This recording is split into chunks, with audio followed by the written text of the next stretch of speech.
Hazbin Hotel. Hazbin Hotel. Hazbin Hotel. Hazbin Hotel. Now right away, is Season 2 better than Season 1? Yes, I will unambiguously say that. If Season 1 was cocaine, Season 2 is just crack. It is an immediate high that is constantly firing on all cylinders. Yeah, I didn't really like Season 2 of Hazbin Hotel very much. I was so disappointed about it too. The main problem with Hazbin's jokes is that a lot of the time they're in conflict with the tone and story they're trying to establish. The serious character moments that yearn to be taken seriously are directly followed or cut short by jokes that actively take away from the scene. And they begin to change some of the main characters in order to try and make it work, rather than simply adding to Vox.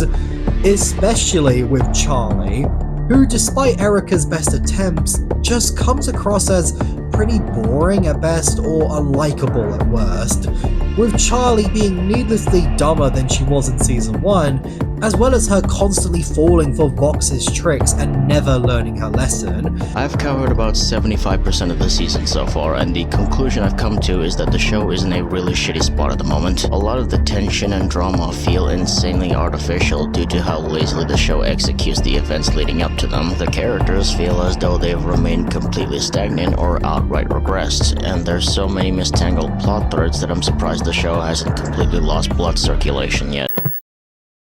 It's giving tacky. Shitty lighting, clashing themes, and too much red.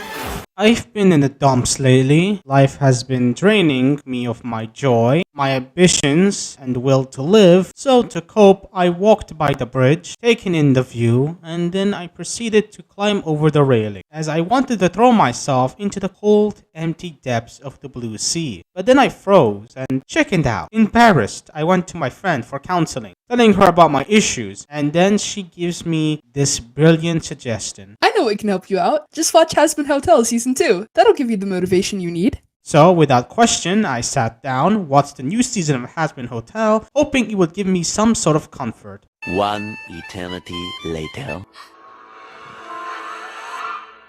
Mom?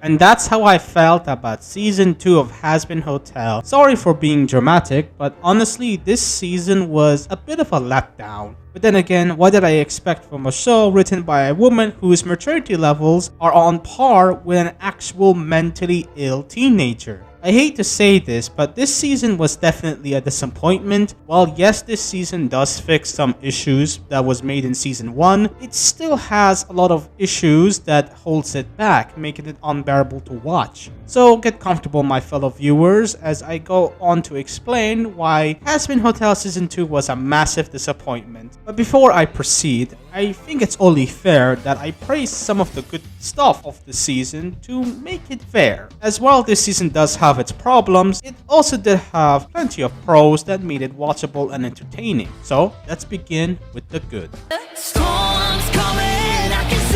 First good thing I'm going to praise this season for is, of course, the animation. Obviously, I mean, saying Hazbin Hotel's animation is good is like saying I want Hopper's cock in my.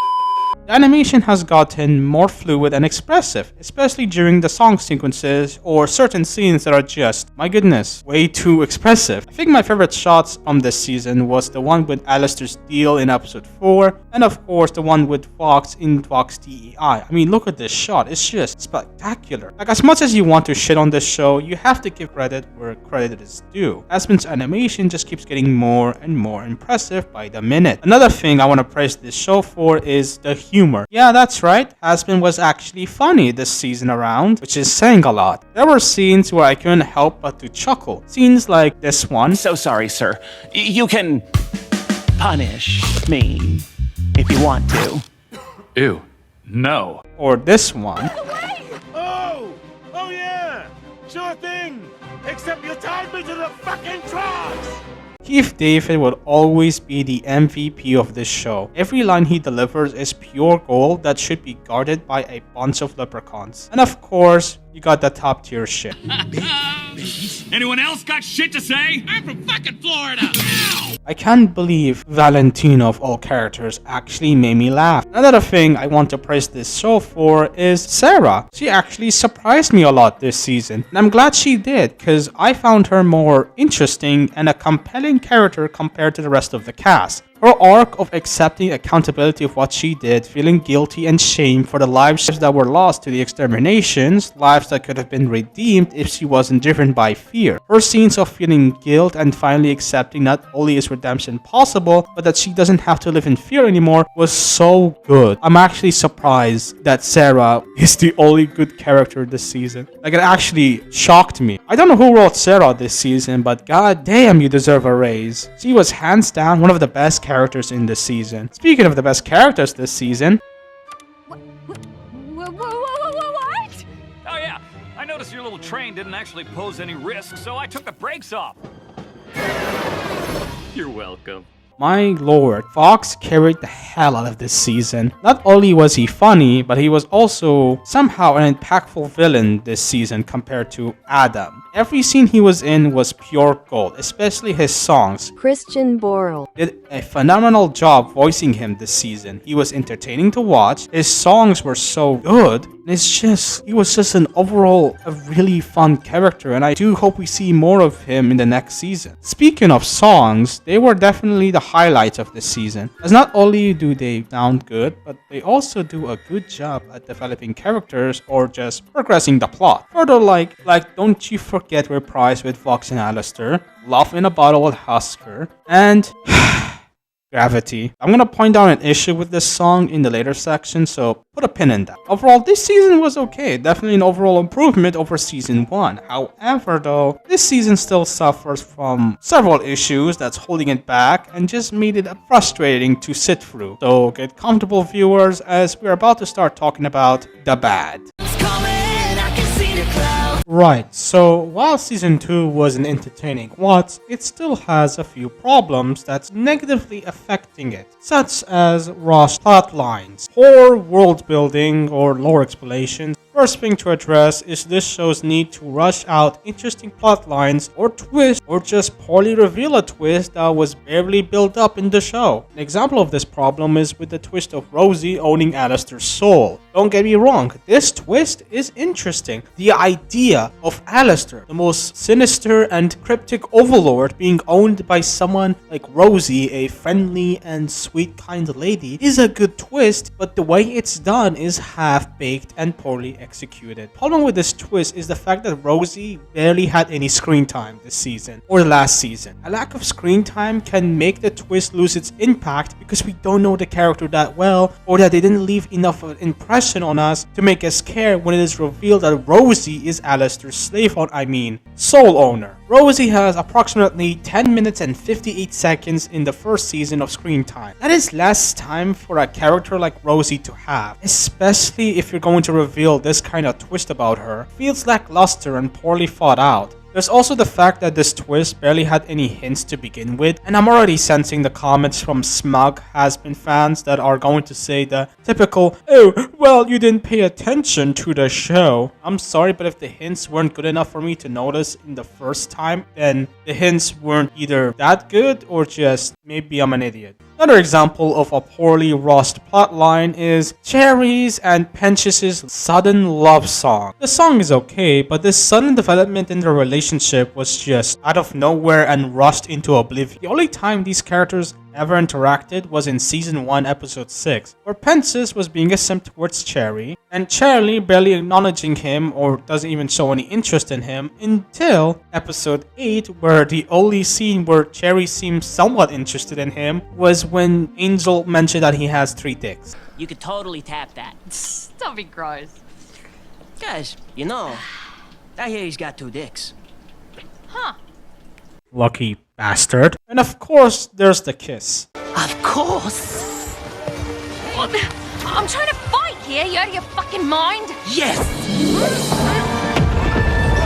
And we cut back to season 2, where suddenly Cherry is now in love with Pench's. I beg your pardon? Okay, then, I'm not against the ship, but its execution and overall pacing is just poorly done. These characters barely interacted with each other to make their feelings believable enough for the audience. So it comes off as jarring when we're suddenly hit with a love song between these two, and should just take this as a normal progression between them rather than a poorly rushed and, dare I say, fan servicey way of pairing them up. And for my final example of a poorly done plot twist is Angel Dust's sudden reveal of being Vox's sleeper agent spy. I mean, on paper, it's a good twist, interesting concept. Dare I say, it adds more to Angel's character, but this twist just comes out of nowhere. Not once, and I mean once in this entire show has it been hinted that Angel was a spy for Vox, let alone Vox having a spy at the hotel in the first place. Oh, but they showcase scenes where Angel was a spy and... shut when you think about it. This clip that's supposed to be a, oh my god, it's been in front of us the whole time scene is just dumb. Because in those scenes, there wasn't any subtle hints or indication that there's something wrong with Angel Dust or he's up to anything. And I just gotta say that this season's treatment of Angel Dust is just sad. He barely has any screen time. And whenever he does have screen time, he only shows up on screen when it's either to be sexy or to make sex jokes or just getting abused. Or he barely appears this season, meaning there won't be enough time to imply he's a spy, making this twist feel less impactful and make it more just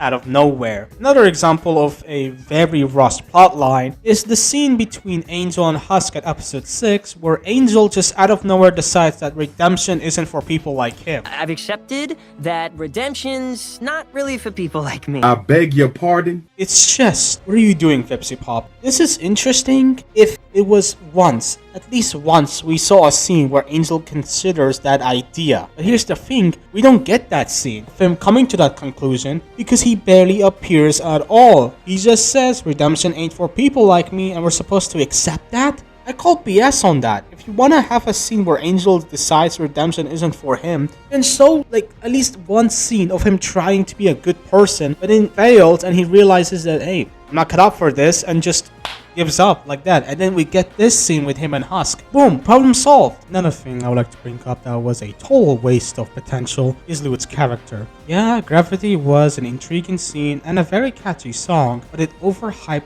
Lute's character too early. What's the point of having this song in the second episode of the season, having Lute hyped up like she's going to do something, but at the end she does nothing at all? The only thing she ever does this season was have a rushed fight scene with Vaggie at the finale, and that's it. And she gets stopped by generic Twink 748. Okay? That's still a waste of our character. The issue could be resolved by having Gravity at the finale itself. After everything that happened and hearing the exterminations have been cancelled, that's when we get Lute singing Gravity, because it shows that she's losing her edge and becomes very bloodlusted to eradicate all of hell and to get revenge for Adam. I don't know, man, that's just my personal headcanons, but I personally think that would fix Lute's character, as it just hyped her up way too much this season. One more thing I would like to bring up that was an issue for me personally about this show, and it might be a bit minor, but stick with me here, about Alastor. So we're told in episode 4 that Alastor is the strongest sinner in hell. Oh, come on now, Alastor. You really thought being the most powerful sinner, which you are. But what does that title even mean? How does one become the strongest sinner of hell? Is it the amount of sins they committed, or is it by the amount of influence they have gained? How does Charlie declaring Vox the strongest sinner in hell causes Rosie's deal to be broken? Is it because she's the princess of hell? I know these might seem like dumb questions, but can you blame me for asking? The show has done a poor job at explaining these type of things, honestly, how its world actually works. I still have a foggy idea of how the deal system works in this show, but it's still poorly explained and expanded on. Again, sorry for the nitpicky tangents, but this is what frustrates me about this show. It has such great potential to be something wonderful,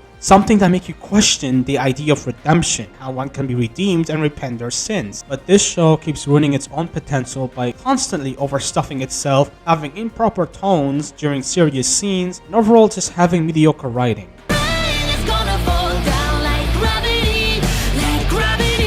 Overall, show, Hazbin Hotel Season 2 is a slight improvement over Season 1, but it does still suffers from the same issues that plagued the previous season, and I did try my hardest to not notice those issues and not let them bother me while watching the show, but I found it difficult to avoid them as it kept on creeping out on me at every single episode. I will give Hazbin Hotel Season 2 a whopping 6 out of 10. Let me know what your thoughts were of the season and whether or not you agree with any of my pros or cons I've laid out in this video. And I do hope you all are having a great 2026, and I hope to see you all next time.